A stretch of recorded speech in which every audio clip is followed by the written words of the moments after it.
Guys, lihat aku nemuin kemasan bekas susu MBG tuh, susu sekolah.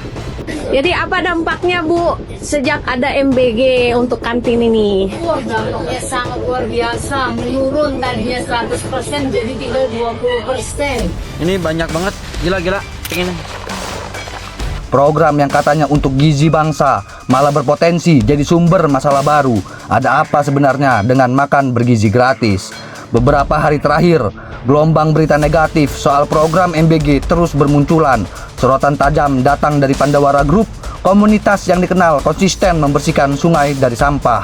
Dalam salah satu aksi mereka, ditemukan susu program MBG dibuang begitu saja ke aliran sungai. Padahal program ini sejak awal dirancang dengan konsep ekonomi sirkuler.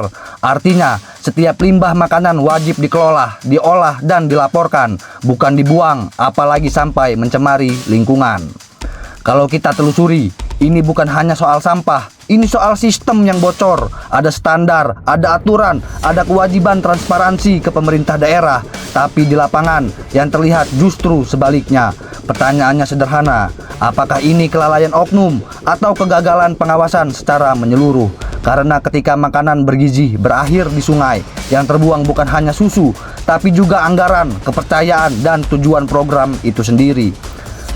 Dampaknya tidak main-main. Susu yang dibuang ke sungai bisa mencemari air, memicu bakteri, dan berpotensi membahayakan warga sekitar. Pandawara sendiri menyayangkan keras kejadian ini. Mereka menilai ini bukan hanya merusak citra program, tapi juga menciptakan masalah baru bagi lingkungan. Program yang seharusnya menyehatkan justru beresiko mencemari.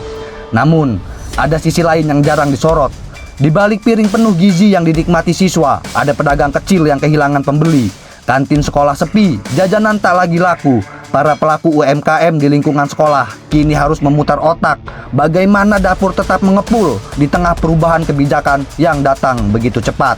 Mereka tidak menolak program ini, tapi mereka bertanya, kenapa mereka tidak diajak ikut dalam sistem? Kenapa yang baru hadir justru mematikan yang sudah ada? Jadi apa dampaknya Bu sejak ada MBG untuk kantin ini? Wah, dampaknya sangat luar biasa, menurun tadinya 100% jadi tinggal 20%. Sangat benar, semua, nggak makanan berat, nggak makanan ringan, semua turun.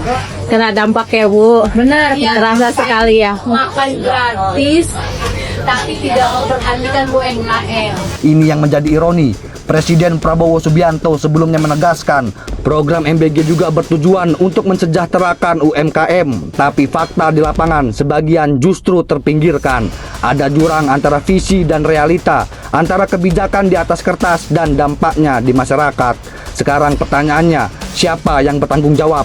Apakah pengawasan program ini sudah benar-benar berjalan atau justru ada celah besar yang dibiarkan terbuka? Karena jika ini terus terjadi, program yang seharusnya menyelamatkan generasi bisa berubah menjadi beban baru bagi lingkungan dan ekonomi rakyat kecil. Ini bukan soal setuju atau tidak setuju. Ini soal memastikan bahwa kebijakan besar tidak menyisakan masalah yang lebih besar. Masyarakat bisa menilai dengan kejadian tersebut ini murni kesalahan di lapangan atau ada yang lebih besar di baliknya.